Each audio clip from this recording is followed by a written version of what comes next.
ini yang tersingkir bukan cuma Juve dari Champions League, tapi Sarri dari Juventus gitu. Nah, yang menjadi pertanyaan gue adalah apakah mungkin gitu? Tadi kan menyebut soal Ronaldo, soal gaya main Sarri ball. Apakah Ronaldo salah satu faktor utama yang membuat Sarri dipecat? Sekarang ada Lampard, terus ada Pirlo juga yang terbaru, terus ada Gerrard juga yang di Skotlandia. Rangers.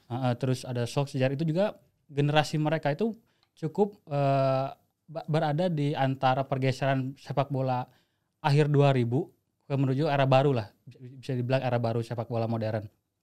Nah, ketika menunjuk pelatih seperti mereka klub itu berharap bahwa mereka bakal punya pelatih yang ya secara taktik mereka update gitu. Kalau Pirlo ini yang uniknya itu dari awal udah banyak yang menilai bahwa Pirlo ini punya pengetahuan taktik lebih. Bahkan disebut juga lebih hebat dari pelatih-pelatih yang udah lama melatih gitu.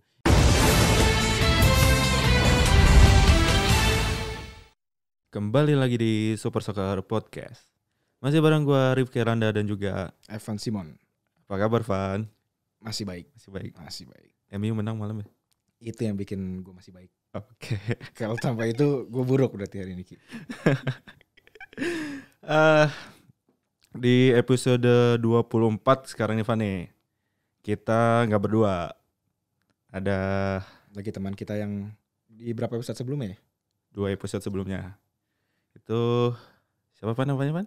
Ardi Sufi. Seorang pengamat sepak bola ya. Ya kalau dulu dia 2 episode sebelumnya dia pelatih Tarkam, sekarang dia udah jadi pengamat sepak bola. 2 minggu progresnya cepat. Coba. Apa kabar Ardi? Alhamdulillah luar biasa. Sehat ya? Sehat.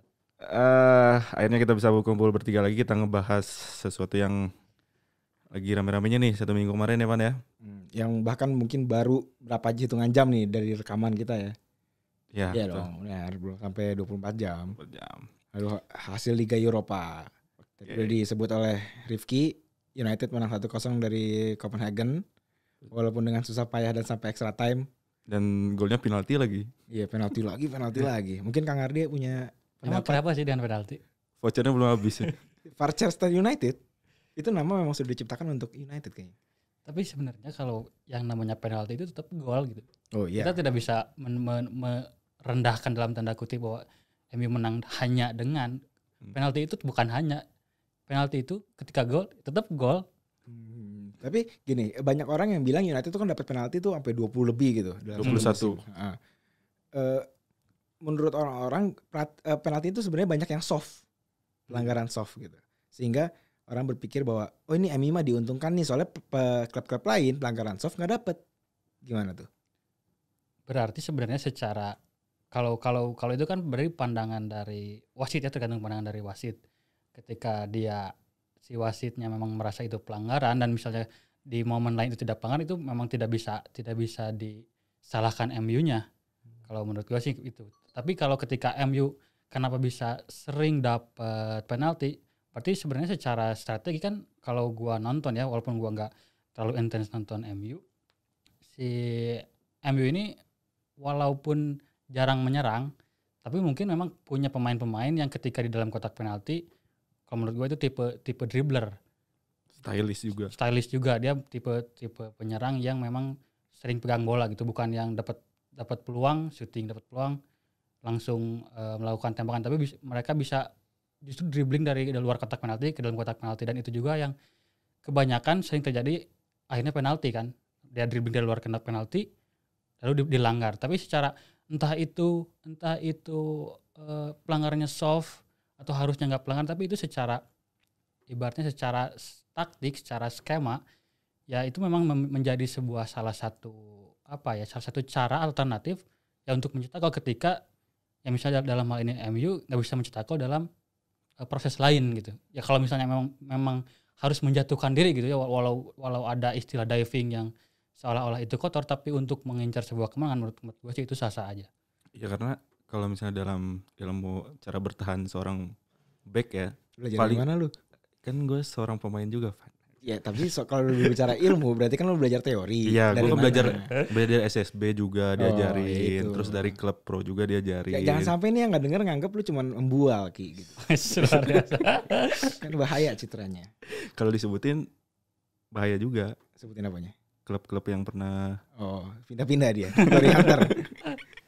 Ya jadi kalau misalnya ya apa ilmu bertahan dari seorang pemain bertahan tuh paling susah ngadepin pemain yang larinya cepat, akselerasi skillnya di dalam kotak penalti. Bingung mau ngambil waktu yang tepat tuh agak susah juga. Nah menurut gua hasil dari pelanggaran-pelanggaran yang terjadi di kotak penalti di yang melanggar pemain United ya keadaannya seperti itu. Si pemain bertahan tuh bingung. Bukan bingung, mungkin salah ngambil timingnya untuk menjatuhkan atau merebutkan bola gitu. Sebenarnya gue nggak begitu peduli sih dengan perbedaan pendapat antara MU harus dapat penalti atau sebenarnya soft gitu. Satu yang pasti menurut gue adalah kehadiran VAR itu memang tidak menyelesaikan kontroversi dalam sepak bola. Betul. Itu memang VAR awalnya sebetulnya bukan untuk menyelesaikan kontroversi sebetulnya, tapi awalnya membantu wasit. Ketika wasit memutuskan sesuatu dan itu berdasarkan VAR, wasit itu jadi bisa dibilang secara fungsional itu sangat menguntungkan wasit. Wasit jadi nggak terlalu disalahkan. Yang disalahkan akhirnya sekarang VAR. Wasit VAR-nya. Wasit VAR-nya. Wasit VAR-nya wasit yang di dalam gitu. Kalau sementara sebelumnya ketika ada sesuatu keputusan yang ganjil, kontroversial, wasit di lapangan yang paling disalahkan dan sekarang ada VAR. Problemnya adalah bagaimana wasit di luar lapangan bisa mengendalikan pertandingan atau mengambil keputusan-keputusan yang bisa dianggap lebih tepat lah. Kalau lebih adil kan kadang ada juga yang nggak adil gitu, tapi lebih tepat. Mungkin itu yang sekarang jadi persoalan. Tapi untuk di Premier League sendiri kan musim depan ada perubahan. Kalau nggak salah nanti bakal ada monitor di pinggir lapangan. Jadi nanti bakal wasit utama yang bakal menentukan. Kalau kemarin kan satu musim benar-benar wasit utama itu mengandalkan wasit di ruangan VAR itu.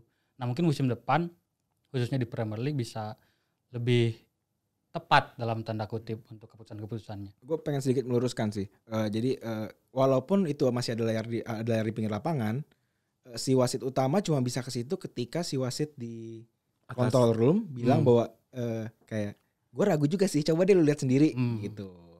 Cuma seenggaknya ya dia mempunyai satu hak lebih banyak dibanding yang musim kemarin itulah. Nah tapi ngomongin soal VAR ya, lu nonton yang Inter Leverkusen gak Ki? Iya nonton. Gue nonton babak pertama doang. Cupu kamu. Jadi ada satu kejadian menarik. Gue lupa sebenarnya. Kayaknya Leverkusen yang hand. Jadi oh iya tahu yang sebelah kanan kan nyerang Inter sebelah kanan. Itu peraturan baru dan si ibaratnya Leverkusen diselamatkan oleh VAR lah. Dan wasitnya itu udah mulai ke pinggir lapangan ya. Maksud gue gini. Jadi itu jadi untuk kalian ini berikutnya nonton bola gitu terus masih mempertanyakan soal peraturan handball, mulai sekarang kalau misalnya bola kena ke lengan atas itu tidak hand lagi. Jadi cuman istilahnya apa ya lengan ke bawah gitulah, lengan sampai tangan itu yang hand. Kemarin peraturan itu sudah diterapkan di pertandingan antara Inter lawan Leverkusen. Dan Inter berhasil menang 2-1 ya. Iya, tanpa penalti itu pun mereka tetap berhasil menang 2-1. Ini Lukaku golin lagi ya. Dia kan di Europa League. Pertandingan beruntun ya. Iya. Golin mulu di ajang Europa League. Mantan pemain mana itu, Pan? Everton. Dan West Brom. Anderlecht. Chelsea. Banyak ya klubnya ya. Tapi di pertandingan Inter lawan Leverkusen ini yang jadi menarik perhatiannya si Kai Havertz nih. Kan gosip-gosipnya setelah pertandingan ini bakal resmi nih ke Chelsea. Bukan resmi, maksudnya mulai negosiasi. Bukan negosiasi kan. Karena Leverkusen udah gak pusing lagi Ki. Oh ya udah. Masih lolos nggak? Udah gak lolos kan, musim udah berakhir, bisa mau fokus ke musim selanjutnya. Jadi dia bisa mulai negosiasi jual pemain dan beli pemain. Dia cocok gak nih kalau kayak Havertz main di Chelsea, Pak? Ya kalau buat jual baju cocok lah. Jual baju. Bener dong. Gua gak salah. Bener. Tapi si Rudi Voller itu si CEO-nya Bayer Leverkusen bilang Kai Havertz ini salah satu pemain yang talentanya bakal lebih hebat dari Michael Ballack, dari Emerson kalau nggak salah, si Roberto. Jadi dia ngebandingin bagaimana pemain-pemain yang bisa dibilang berkualitas dulu di Leverkusen Terus dibandingkan dengan Kai Havertz sekarang. Itu kata Rudi Voller, ini Havertz ini one of a kind lah. Jarang ada pemain yang berkualitas asli Leverkusen bisa sebagus ini dan bisa melampaui kehebatan pemain-pemain yang sebelumnya. Kira-kira bakal ini enggak apa? Pensiunin jersinya ke Jude Bellingham. Enggak lah, kalau Leverkusen enggak lah. Kalau Leverkusen kan dia punya banyak pemain legenda, terus dia kesebelasan yang ya di Jerman juga bukan kesebelasan ecek-ecek lah. Kalau beda kan dengan Inter itu akan menghadapi pemenang antara Shakhtar melawan Basel. Kang Ardi mungkin ada prediksi? Untuk kalau Liga Eropa sih sebenarnya gue memprediksi Inter sama MU sih sebenarnya yang lebih berpeluang untuk bakal ke final. Ki masih sama. MU Inter kan minggu kemarin kita bahasnya MU Inter. Kalau gue sih setelah ngeliat MU semalam dan nonton Sevilla pas dia menang lawan siapa? Sevilla tuh Roma. Gue kayaknya Sevilla yang menang. Karena Lopetegui pun bersama Sevilla bersama Lopetegui di La Liga berapa pekan terakhir tuh main sangat bagus. Dan kemarin main lawan Roma benar-benar total domination. Kalau misalnya MU masih main sama kayak kemarin lawan Copenhagen gitu, habis sih kayaknya. MU itu main emang pernah bagus. MU itu menurut gua tipikal tim yang main bukan untuk main bagus. Emang ngincer menang, banyak main direct, banyak gimana caranya bola secepat mungkin ada di kotak penalti lawan. Makanya itu tadi ketika kaitannya MU sering dapat penalti ya karena mereka berusaha semaksimal mungkin untuk mengirim bola ke kotak penalti lawan. Entah itu dengan cara yang bagus ataupun buruk itu buat mereka sah-sah aja selama itu memang benar-benar bisa bikin peluang. Oke, kalau gitu kita lihat aja Ki, apakah prediksi gue akan salah dalam hitungan jam ke depan ini? Maksudnya ketika ini tayang kan udah hasilnya udah keluar ya. Karena kan Sevilla masih ketemu Wolves nih. Yang kita tahu musim ini gila-gila juga nih di Liga Inggris. Ya. Oke, kita tunggu aja nanti. Terus Liga Champion udah menyelesaikan pertandingan babak 16 besarnya ya Pak ya. Itu ada Barca, Messi ternyata masih sakti. Si alien. Gila itu gol yang kedua yang dia jatuh terus berdiri lagi. Wah. Dan gue gak nonton live-nya. Tidur gue. Tapi gue nonton rekamannya gitu, cuplikannya kan. Pas gue ngeliat Messi golin begitu, gue otomatis langsung keluar kata kasar dari mulut gue. Kaget banget gue bisa kayak gitu. Tapi itu memang Napoli kayak kebuli habis ya. Iyalah. Enggak ini lagi. Dan prediksi gue City lawan Real Madrid. Siapa yang menang kan? Manchester City kan. Itu gue agak gimana ya ngeliat Varane tuh miris gitu. Tapi memang City mainnya sangat mendominasi. Mungkin Kardi nonton enggak? Enggak nonton. Terus ada juga Bayern Munchen menang 4-1 Chelsea yang udah ketebak lah hasilnya gitu kan. Ya mungkin ini Chelsea sengaja coy. Sengaja karena dia kalah bisa negosiasi buat Havertz. Kalau menang nggak bisa ditunggu lagi. Masih sama Willian terus ya. Persoalannya sama Willian. Terus ada pertandingan selanjutnya ada Juventus lawan Lyon. Ya menurut gua upset. Nah gua nonton aja bersama Lyon makanya kata City. Ini menurut gua upsetnya di babak 16 besar ini sih. Meski menang Juventus tetap tidak bisa lolos ke perempat final ya. Karena gol tandang Lyon. Nah itu Juve berusaha main bagus. Jadi supaya dia berusaha menang tapi dengan main bagus. Makanya si Maurizio Sarri setelah pertandingan dia tetap membela diri bahwa Juve itu main bagus. Walaupun sebenarnya kalau buat penonton itu sebenarnya nggak terlalu bagus-bagus amat gitu dan gol Ronaldo pun bukan dari skema yang bagus dalam tanda kutip yang kalau kita kenal Sarri ball tuh ya benar-benar memanfaatkan ruang pergerakan pemain. Kalau itu enggak benar-benar pertama dari penalti, yang kedua tendangan jarak jauh dari Ronaldo. Jadi emang bukan dari skema gitu. Tapi Sarri tetap membela diri bahwa Juve main bagus di pertandingan kali itu. Nah, ini menarik nih. Karena kita tahu setelah pertandingan ini yang tersingkir bukan cuma Juve dari Champions League, tapi Sarri dari Juventus gitu. Nah, yang menjadi pertanyaan gue adalah apakah mungkin gitu. Tadi kan menyebut soal Ronaldo, soal gaya main Sarri ball. Apakah Ronaldo salah satu faktor utama yang membuat Sarri dipecat? Bisa jadi dalam aspek pertama dari bagaimana cara treatment dia terhadap Ronaldo, baik itu dari luar lapangan maupun di dalam lapangan, termasuk juga dari taktik yang diterapkan Sarri ke Juve bersama Ronaldo. Nah kalau gue lihat emang Ronaldo ini bukan tipikal pemain yang cocok buat main Sarriball. Kalau lihat di Napoli, kalau gue merhatiinnya di Napoli daripada di Chelsea, Sarriball ini benar-benar memainkan bola direct tapi lewat umpan-umpan pendek. Jadi bukan possession ala Barca, umpan-umpan pendek yang giring kanan giring kiri terus dapat peluang langsung jadi gol gitu. Tapi dari kiper emang benar didesain gimana caranya bisa langsung dapat peluang, mungkin nggak sentuhannya mungkin nggak lebih dari 10. Jadi misalnya dari kalau Sarri itu dari kiper ke misalnya ke back tengah terus ke back kiri ke tengah, itu biasanya Higuain waktu di Napoli itu dia sampai drop ke lingkaran tengah lapangan. Nah dari situ yang masuknya kan ada Insigne sama Callejon atau si Dries Mertens.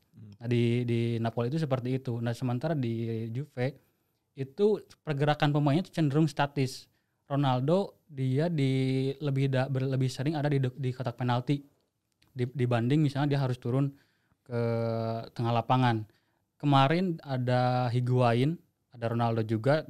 Terus di babak pertama Federico Bernardeschi itu nggak jalan karena ya itu tadi Ronaldo sama Higuain benar-benar diam di depan, terus Bernardeschi diam di sisi kanan. Nah itu yang akhirnya nggak muncul banyak ruang ketika lini pertahanan sebuah tim cukup kokoh, mereka bisa menerapkan misalnya pakai formasi 4-3-3 gitu, tapi di lini pertahanan mereka misalnya semua pemainnya bisa ada di lini pertahanan gitu. Nah itu bisa dibongkar ketika ada pemain yang menyerang itu pergerakan tanpa bolanya itu benar, ada yang memancing, ada yang menyilang, itu kan pergerakan yang bisa memecah sistem lawan gitu. Nah dan di Juve kemarin khususnya di pertandingan lawan Lyon itu hampir nggak ada pergerakan dari Ronaldo, Bernardeschi sama Higuain yang bisa membongkar itu. Higuain beberapa kali turun ke tengah tapi ruang di kedua sayapnya pun nggak terlalu terekspos karena itu tadi si Bernardeschi beneran diam di kanan, Ronaldo mulai kesulitan buat dapat peluang di sisi kiri. Akhirnya entah itu karena instruksi atau karena insting dia sering gak dapat bola, akhirnya dia pindah.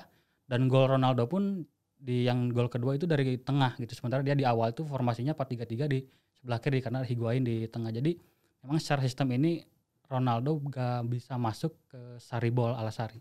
Gak sia-sia loh Kang Ardi dalam 2 minggu ilmu pelatih tarkam itu ada gitu loh, ngejelasinnya runut, jelas, panjang, wah memuaskan lah. Lu puas kayak denger ininya Ki? Puas. Tapi gue punya pertanyaan lain. Banyak juga yang bilang sebenarnya Sarri ini kayak dimasukin ke lubang buaya. Karena pemain-pemain Juve katanya udah tua dan itu salah manajemen. Beli pemain yang gratisan segala macam gitu loh. Gimana kalau Kang Adi? Nah karena kebetulan gue emang ngikutin Juventus banget. Jadi emang pemain-pemain di musim ini tuh bisa dibilang bukan based on apa ya kebutuhan taktik Sarri gitu. Karena ya selain ada misalnya ada Ronaldo, ada pemain-pemain yang udah beberapa tahun di Juventus. Perkuatan di musim ini tuh lebih ke kayak Matthijs de Ligt, karena memang momennya de Ligt itu kan salah satu back yang diincar semua klub Eropa, klub top elit Eropa. Jadi ketika dapat de Ligt itu ya memang dapat superstar lah. Walaupun secara kebutuhan mungkin dia bisa main build up di sistemnya Sarri, tapi itu cukup menguras banyak uang, 75 juta euro kalau nggak salah. Nah ketika itu udah spend banyak di lini pertahanan, sementara di lini pertahanan Juve itu masih ada Bonucci, masih ada Daniel Rugani, masih ada waktu itu ada Mary Demiral juga yang baru direkrut. Jadi sebenarnya back itu bukan posisi yang urgent buat Juventus, tapi karena de Ligt itu di momen yang kalau nggak sekarang kapan lagi, akhirnya Juve mengorbankan itu. Sementara akhirnya untuk di posisi lain rekrutannya gratisan. Aaron Ramsey, Adrien Rabiot itu gratis.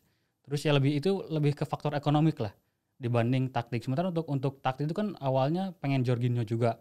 Walaupun Jorginho itu sering bilang nggak mau pindah ke Juve karena masih ada kontrak di Chelsea. Tapi dari rekrutan itu sih emang gak ada plan yang jelas atau yang tepat dari entah itu dari juru transfernya Juventus, Fabio Paratici ya, yang setelah BP Marotta ke Inter itu nggak sukses lah, karena di pertengahan musim pun pemain sekelas Emre Can, Mario Mandzukic gitu gak kepake dan dipaksa dijual.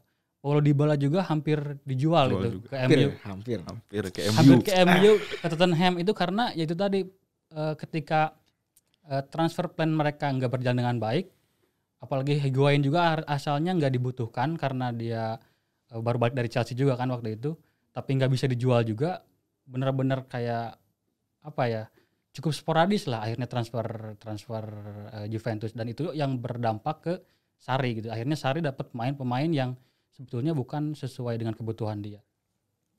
Ya, meski sudah memberikan Scudetto tapi ternyata itu tidak bisa memuaskan pihak klub ya. Ya, karena di Juve karena udah 9 musim juga, mungkin udah enek kali itu. Iya, udah. Anjir, piala ini lagi. Ya karena mungkin meskipun walau bukan Sarri pun mungkin ya Juve merasa, manajemen Juve mungkin pelatih lain pun bisa loh dengan squad seperti ini untuk di Serie A. Walaupun belum tentu juga, tapi dengan melihat sebenarnya lebih ke faktor bagaimana perjuangan Sarri selama 1 musim dengan pemain yang ada, tapi belum ada progres dari permainan yang seperti dia idamkan. Apalagi dia sempat bilang kalau di pertandingan lawan Lyon itu main bagus, sementara itu mungkin menurut manajemen ya nggak bagus. Betul sekali. Dan akhirnya Sarri pun dipecat oleh pihak klub. Terus muncul kan rumor-rumor, wah Pochettino nih bakal gantiin si Sarri ke Juventus. Masih nganggur dia. Iya, masih nganggur gitu kan. Maksudnya nama-nama lain gitu. Tapi ternyata satu nama yang muncul menggantikan Sarri itu adalah Pirlo. Iya, itu dia. Itu gue lihat di Twitter, Pan. Anjir, Pirlo kata gue. Padahal kan sebelumnya baru ditunjuk jadi pelatih U21-nya Juventus kan. Belum lama lagi. Belum lama gitu. 23. Oh, 23 Juventus. Bahkan belum memimpin pertandingan, baru latihan doang. Kalau nggak salah itu 31 Juli kalau nggak salah peresmiannya. Cuman berapa, 7 sampai 8 hari ya kalau nggak salah itu kan. Sebentar banget. Tapi tiba-tiba Pirlo ditunjuk menjadi pelatih Juventus nih. Dan dalam hitungan jam, berarti memang kayaknya sepertinya udah dipersiapkan dari sebelumnya ya. Kalau melihat apa ya, gelagat Pirlo untuk melatih U23 sih, kalau saya pertama memprediksi sih bukan emang disiapkan untuk jadi pelatih utama, tapi memang karena mungkin di pertandingan lawan Lyon itu jelek banget, tidak sesuai ekspektasi lah. Maksudnya meskipun menang tapi main jelek, itu yang bikin Juve bisa dibilang nekat dalam tanda kutip. Karena kan memecat Sarri juga itu cost-nya banyak banget kan, sampai 20 juta euro kalau nggak salah, karena kontraknya 2 atau 3 tahun gitu. Jadi ini memang spekulatif lah dari Juve untuk menunjuk Pirlo jadi pengganti Sarri. Tapi kan memang mantan pemain menjadi pelatih itu sebenarnya bukan hal asing kan, Gi? Ya, kan dalam 1 musim kemarin beberapa mantan pemain tuh udah muncul jadi pelatih utama gitu. Benar-benar. Yang paling baru kan Lampard tuh. Maksud gue juga dari tahun kayak 80-an juga ya kebanyakan pemain memang setelah pensiun ujung-ujungnya jadi pelatih gitu, kayak mungkin semua pemain sih. Van Basten gitu kan, itu ya mereka jadi pelatih gitu. Tapi menurut gue bagi kita yang generasi 90-an, bener gak? Gue benar. Bener lah. Meragukan. Ini kan fenomena yang baru ya gitu, kayak ya kalau gue memang tumbuh besar ngeliat Lampard masih tanding sama Solskjaer gitu pas musim kayak 2004, 2005, 2006 kan gitu. Tapi terus mereka akhirnya menjadi sekarang adanya di pinggir lapangan gitu. Arteta juga relatif baru banget gitu loh. Meski sebenarnya sebelumnya udah jadi asisten kan, ikut Guardiola tuh. Iya, tapi maksud gue kita baru ngelihat dia main gitu. Tapi terus sekarang kita udah ngeliat dia di pinggir lapangan. Memang mereka masih muda, tapi kita berasa tua nggak sih? Iya sih pasti. Jadi sebenarnya mungkin ada semacam euforia itu ya, kita dari nonton terus jadi pelatih, sementara pelatih itu yang kita kenal adalah pelatih berusia tua gitu. Yeah. Jadi ketika mereka jadi pelatih itu ya mungkin sebenarnya kayak mengagetkan diri kita juga yang udah lebih tua juga gitu.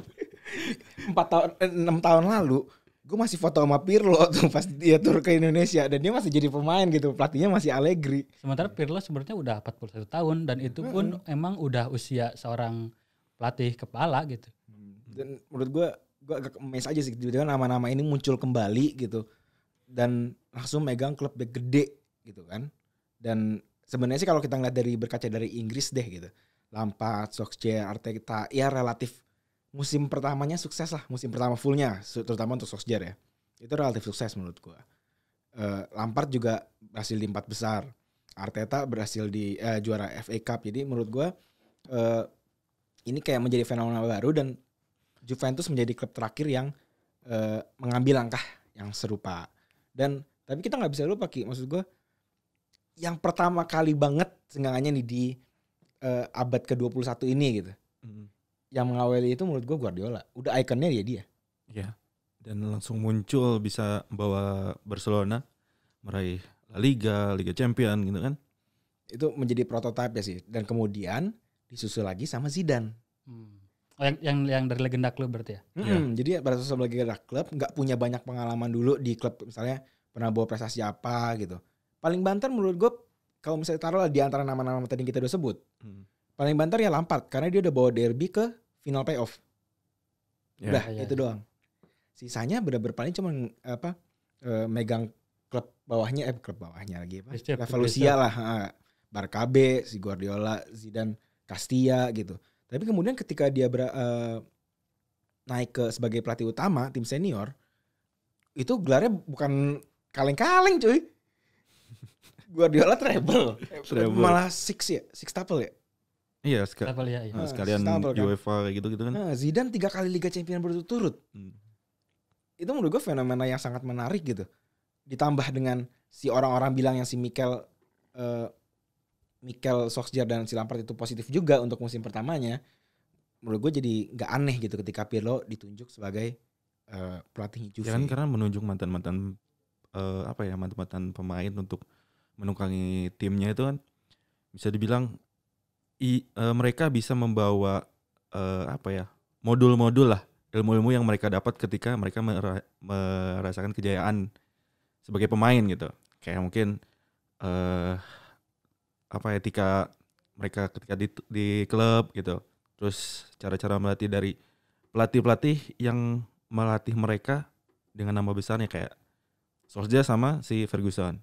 Sebenarnya kalau menurut gua sih ada 2 faktor kenapa klub sekarang mulai berani menunjuk legenda mereka atau mantan pemain mereka jadi pelatih. Yang pertama sekarang taktik udah lebih modern dan kalau misalnya menunjuk pelatih yang taruhlah yang lebih senior Ancelotti gitu, itu udah bisa dibilang apa yang mereka ketika Ancelotti main taktiknya itu nggak seperti itu gitu. Sekarang udah ada update taktik, jadi butuh pemain atau butuh pelatih yang cukup paham dengan taktik yang lebih modern, cukup paham dengan revolusi taktik yang sudah terjadi sekarang. Karena kan kita lihat dari dulu setiap musim ke musim, era ke era itu pasti ada tren taktik lah. Dan ketika misalnya Lampard, Zidane dan Guardiola itu ada di pertengahan pergeseran taktik itu. Nah sementara sekarang ada Lampard, terus ada Pirlo juga yang terbaru, terus ada Gerrard juga yang di Skotlandia, Rangers. Terus ada Solskjaer, itu juga generasi mereka itu cukup berada di antara pergeseran sepak bola akhir 2000 menuju era baru lah, bisa dibilang era baru sepak bola modern. Nah ketika menunjuk pelatih seperti mereka klub itu berharap bahwa mereka bakal punya pelatih yang ya secara taktik mereka update gitu. Kalau misalnya Juventus nunjuk lagi Marcelo Lippi, itu secara taktik udah pasti outdated. Dan itulah kenapa dengan penunjukan pelatih yang mantan klub itu bisa beradaptasi cepat dengan taktik yang lebih modern. Tapi gue juga melihat karena ada pengaruh status mereka sebagai legenda sih. Lebih dihormati mungkin. Presence mereka di ruang ganti mungkin menjadi penting. Yang mungkin yang paling kentaranya adalah mereka udah tahu kultur klub. Iya. Kayak misalnya Arteta ke Arsenal tuh dia selalu bilang Arsenal tuh dulu kayak gini. Itu juga mungkin yang pengen diharapkan dari MU ketika nunjuk Solskjaer. Ketika misalnya MU waktu di era Solskjaer juara itu seperti apa dari ruang ganti, walaupun dari taktik mungkin pasti ada penyesuaian. Itu juga yang diharapkan Chelsea bersama Lampard. Dan itu juga mungkin yang diharapkan dari Juventus bersama Andrea Pirlo sekarang. Jadi kayak lu udah ngasih apa buat klub? Gak usah macam-macam nih. Gue dulu ngasih kayak gini-gini. Lu gak usah macam-macam nih sama gue. Mainnya senioritas ya? Iya kasarnya gitu kan. Lalu Pirlo masuk gitu. Menarik sih nih. Ya kan kayak lu bayangin lu masuk sekolah SMA, baru masuk SMA, terus ada alumni jadi guru lu. Guru. Terus songong, zaman gue dulu mah gue tawuran gitu, bangga ngerokok di sini, ngerokok di situ. Ya kan lu takut pasti ya. Oh iya ampun bos gitu. Ya udah segan gitu ya pemain. Tapi kalau sama posisi menurut lu ada hubungan gak Ki? Gue sih lumayan ini ya. Ya karena kan Guardiola sama Zidane kan walaupun beda tipe main, tapi dua-duanya sama-sama gelandang dan sukses gitu. Lampard juga bakal gelandang, Mikel Arteta juga bakal gelandang. Cuman Solskjaer doang gitu yang striker. Dia kebanyakan banyak gelandang yang tunjuk jadi pelatih ya. Karena kan kebanyakan dari nama itu ya. Dari nama itu. Karena ya emang seorang gelandang tuh punya visi bermain yang lebih komplit. Revie gelandang lah kalau main. Tanya pelatih gue. Iya, ngakunya striker waktu itu. Dia tuh jadi striker, terus Buah Simon di belakang karena lebih bagus di gelandang gitu. Gue tuh udah main di back, dari gelandang, dari penyerang semua gue udah main. Kiper belum. Nah jadi kalau sebenarnya nyambung lagi ke yang tadi untuk pelatih ex gelandang ini mungkin kalau gua lihat dari pengalaman ngelatih aja atau pengalaman gua juga sempat main sebentar sebagai pemain amatir. Jadi kalau main gelandang ini memang bisa dibilang lebih sibuk sih dibanding main di posisi lain gitu. Kalau kiper ibaratnya ketika dia di lapangan itu cuma fokus ke depan. Ini soal ruang ya, dia harus cukup fokus lihat di ruang di depan ada di mana, pemainnya ada di mana. Untuk penyerang dia pasti bakal lihat ke depan, lihat lebih penting daripada lihat ke belakang gitu. Untuk pemain sayap dia ruang pandang dia juga terbatas karena ada di touchline. Itu juga berlaku di back tengah dia walaupun dia bergerak ke depan itu nggak jauh dari sekitar lapangan tengah. Nah sementara gelandang itu punya peran banyak, apalagi untuk sepak bola sekarang itu dia harus bagi bola, dia harus menghentikan serangan lawan, dia harus nyari ruang kosong. Bahkan untuk seperti Guardiola, seperti Pirlo itu mereka bisa langsung ngirim umpan yang jadi peluang gitu. Itu yang bikin mungkin gelandang ini lebih spesial karena mereka bisa dibilang lebih jenius, lebih paham sepak bola.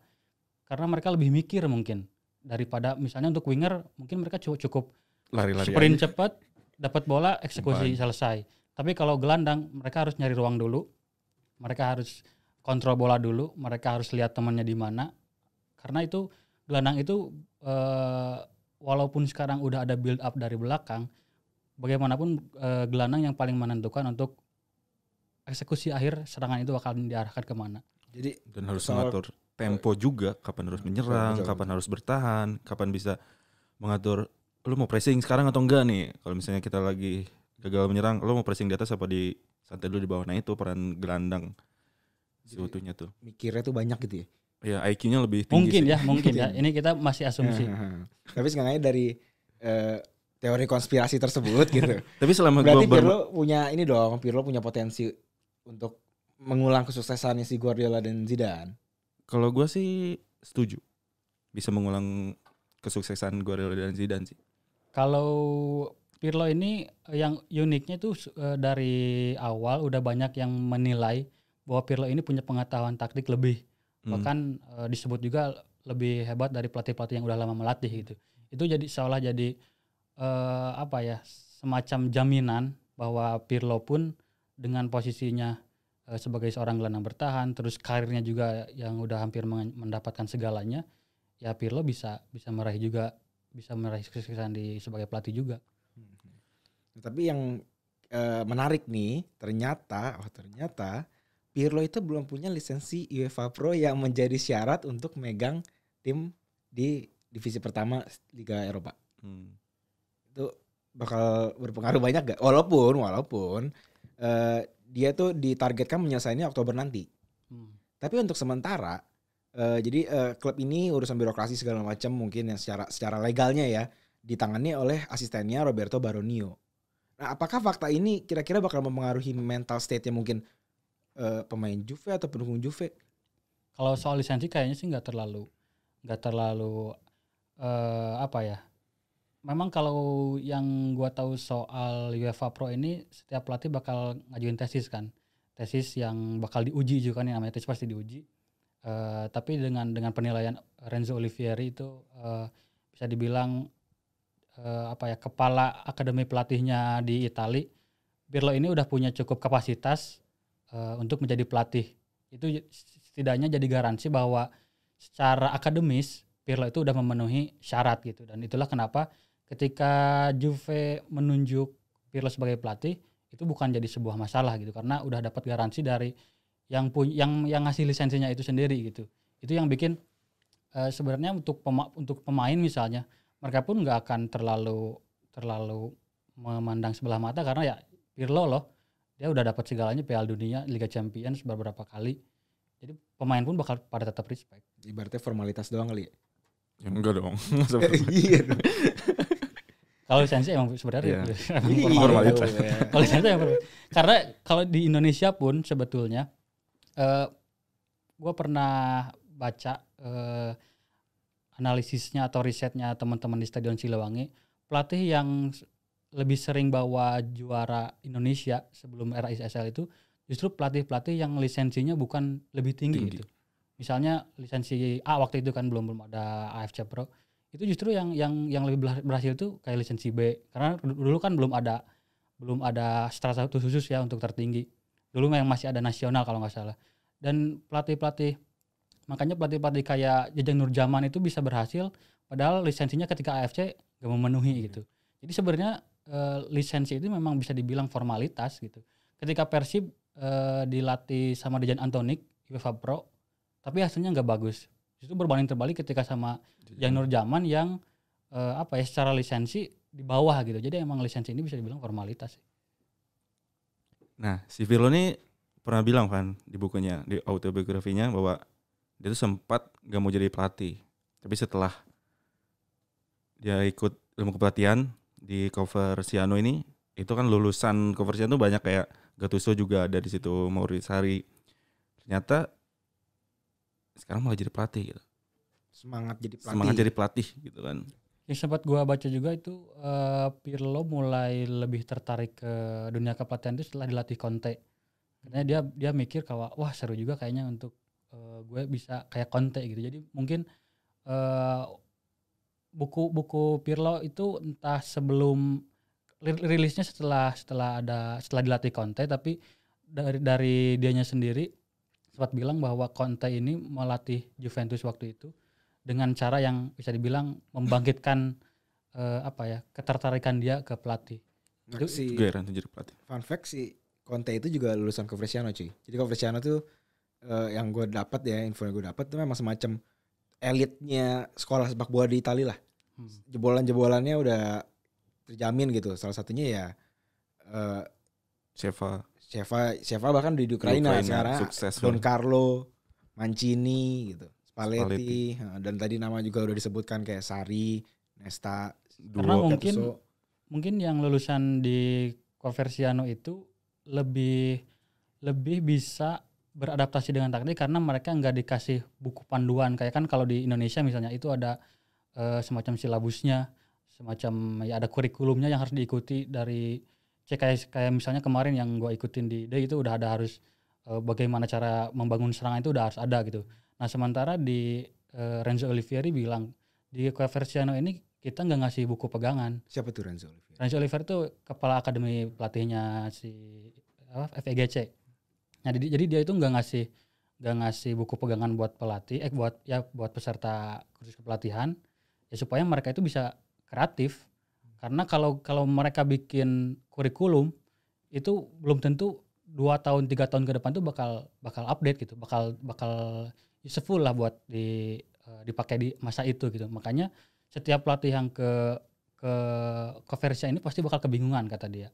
Jadi ini emang mengasah si pelatih untuk berpikir kreatif, untuk beradaptasi dengan pengetahuan yang dia baru tahu dengan apa yang sudah dia alami ketika mungkin untuk khususnya pemain-pemain yang udah pernah bermain secara profesional ya, karena rata-rata emang pemain-pemain profesional walaupun misalnya mainnya maksudnya nggak banyak yang bisa langsung level top, Tapi untuk yang pemain-pemain yang udah punya pengalaman kayak misalnya Conte, terus Kak Ancelotti yang memang sudah sukses ketika jadi pemain, ini yang bikin mereka menjadi lebih kreatif secara taktik, dan ketika ada sepak bola modern, mereka bisa dengan mudahnya beradaptasi. Sebenarnya enaknya dari Coverciano spesialnya menurut gue ya itu nggak bayar uang buku. Lumayan hemat coy. Bayar uang buku. Iya, kalau dapat silabus udah tambah dong. Mereka kan mikir masalah duit kali. Oh, iya. BTW kalau misalnya mau jadi pelatih, ya maksudnya di Indonesia lah, Ardi. Prosesnya panjang gak sih? Panjang karena setiap tahapannya lah. Setiap naik lisensi itu harus ada periode tertentu. Setiap ada periode tertentu. Itu sebenarnya bukan buku, itu dapat PDF. Kita dapat PDF. Jadi bukan cetak ya. Jadi setiap dari D ke C, dari C ke B itu tahapannya itu ada spare. Kalau D ke C itu setahun, terus C ke B 2 tahun, terus C ke B, pokoknya pasti ada tahapannya, jadi gak bisa langsung. Tahapannya panjang banget berarti. Lumayan panjang. Penunjukan Pirlo nih jadi pelatih Juventus sebenarnya salah nggak nih? Apa pilihan tepat atau enggak nih? Sebenarnya gue nggak bisa bilang, lo belum bisa bilang lah jelas ya ini pilihan tepat atau enggak. Tapi yang pasti Pirlo ini bukan kayak hoki-hokian dapat Juve juga gitu. Dia sebelumnya pernah dapat tawaran-tawaran dari klub Serie A dan Premier League. Cuma kebetulan ditolak sama dia. Dia pengennya ngelatih U23 Juve dan aji mumpung Sarri dipecat. Tapi menurut gue dengan ada ketertarikan itu berarti ya memang mungkin Pirlo gak buruk-buruk banget lah. Ya secara CV sebagai pemain dia oke, terus sebagai gaya main dia mungkin diperkirakan bisa memberikan taktik yang luar biasa ke tim, mungkin itu yang bisa jadi harapan buat klub-klub yang mau memperkerjakan. Tadi kan disebut ada Premier League juga ya. Tapi yang satu hal yang gue lupa bilang adalah Juve ini sebenarnya kenapa mungkin alasan mereka milih Pirlo adalah lebih sering dilatih oleh pelatih Italia dibanding pelatih non Itali. Makanya mungkin pada akhirnya nggak milih Pochettino ya. Selain faktor ekonomik, yang ada yang bilang nggak bisa dilatih oleh Pochettino karena faktor keuangan. Tapi kalau gue lihat dari historinya, Juve itu terakhir kali dilatih pelatih non Itali itu waktu di Dier Deschamps, itu waktu di Serie B 2006. Setelah itu semua pelatihnya Itali. Fix klinik bro. Klinik. Ya karena sebenarnya salah satu faktornya adalah mungkin pelatih Italia itu bakal lebih bakal lebih mengandalkan pemain Italia lagi. Dan sementara di Juve itu selalu ada istilah Ital Juve. Jadi Italia itu klub yang walaupun sudah besar tapi selalu mengandalkan pemain-pemain Italia. Beda misalnya dengan Inter yang hampir semuanya pemain asing dalam tanda kutip. Milan juga, tapi Juve itu selalu mengandalkan pemain Italia. Bahkan timnas Italia pun pada akhirnya seolah-olah menjadi miniaturnya Juventus gitu. Dan ketika sekarang penunjukan Pirlo, mungkin gak ada lagi pelatih Italia lokal yang dalam level tertentu ya bisa untuk menandingi Antonio Conte, bisa selevel Allegri. Kalau mau ngambil lagi Allegri mungkin ya udah alergi untuk ngambil Allegri gitu ya. Malu aja sih. Iya, makanya jadi yang opsi yang tersedia untuk pelatih Italia di Juventus memang sedikit. Makanya pilihannya kemarin ada Simone Inzaghi, tapi Simone Inzaghi udah nyaman di Lazio, Conte udah di Inter, Allegri udah nggak mungkin. Hampir nggak ada lagi sih pelatih Italia yang potensial. Walaupun ada Thiago Motta yang baru memulai karir juga. Terus Filippo Inzaghi baru bawa promosi ke Serie A bersama Benevento. Tapi mungkin ini yang jadi perjudian karena ya Pirlo pelatih asal Italia sih. Tapi kalau gitu gue punya pertanyaan terakhir sih yang gue masih penasaran gitu. Sebenarnya kan menangani klub dan super klub semacam Juve itu dua hal yang berbeda. Lu butuh kemampuan yang berbeda. Memang kalau di level yang klub-klub, ya gue nggak bisa bilang klub kecil sih, tapi klub yang relatif lebih di bawah gitu, tekanannya tidak besar tuntutannya gitu, kayak nggak harus selalu menang. Lu juga dituntut lebih kreatif, memaksimalkan tantangan-tantangan yang ada lah, kayak budget minimal, pemain pas-pasan gitu skillnya kan. Sedangkan di klub yang gede kayak Juve gini, lu memang dapat resource segala macam, tapi lu sedikit kesalahan kecil aja udah celaka. Dan lu harus pintar juga berpolitik, misalnya kayak jaga image klub, ngomong ke pemilik klub gitu untuk dana transfer segala macem. Menurut gue itu kemampuan yang baru bakal terbukti ketika berjalan gitu. Pirlo mampu nggak melakukan itu? Karena menurut gue kalau dari segi taktik relatif bisa lah pasti. Karena sebenarnya yang diharapkan dari Pirlo adalah Pirlo menjadi bagian dari kebangkitan Juventus. Itu bisa jadi nilai plus bahwa Pirlo ini udah mengerti bagaimana cara bermain dulu ya, cara bermain untuk Juventus. Nah, ketika butuh pelatih pengganti Sarri, mungkin manajemen Juve mencari yang benar-benar pelatih yang benar-benar udah tahu juga kultur di Juventus itu seperti apa. Misalnya untuk Juve kan dikenal dengan istilah atau jargon Fino alle fine gitu. Itu buat mantan pemain Juventus, buat pelatih, buat supporter Juventus itu bukan sekedar jargon, tapi jadi sebuah harus menjadi kayak way of life. Way of life gitu. Ini loh cara main Juve gitu. Bukan dari gaya main, tapi kayak semangat juang yang tinggi gitu. Nah, itu penerjemahan itu seperti apa, dan mungkin Pirlo ini tahu gitu gimana caranya membangkitkan Fino alle fine itu ke para pemain Juventus. Dan dengan keberhasilan Juve Scudetto selama 9 musim beruntun, Pirlo itu ada di dalam bagian itu. Dan ini yang mungkin bagi manajemen Juve, Pirlo dianggap bisa mampu secara kualitas untuk bisa memperkenalkan lagi kultur Juventus yang sempat hilang di Maurizio Sarri. Kalau menurut gue yang paling penting adalah tim pelatihnya sih, Ki. Di bawahnya. Iya, di belakangnya si Pirlo itu siapa? Kayak contoh deh yang paling mudah kayak Lampard, di belakangnya ada Jody Morris gitu. Terus si Solskjaer ada Mike Phelan juga gitu yang ya kita tahu itu udah favorit banget kan, pernah mecahin balon sampai Ferguson kaget. Nah, Pirlo ini kalau nggak salah gue tadi baca mau manggil lagi mantan pelatih fisiknya Antonio Conte waktu di Juve. Itu yang jadi bagian dari tim pelatihnya dia nanti di Juve. Oke. Gimana Ki? Semangat ke Pirlo ini ke Juve gitu? Ya, karena Pirlo salah satu main favorit gue dengan posisi yang sama aja, gue paling semangat buat nonton Pirlo nih. Tapi kalau dia jelek, namanya ceritanya jadi buruk loh, Ki. Enggak sih, tetap. Misalnya tiba-tiba dia jadi bawel, kontroversial gitu. Kita nggak tahu, dia kan pendiam ya. Iya. Kalau ternyata itu benar-benar itu salah satu yang bakal menarik adalah nanti bagaimana dia menghadapi media. Iya.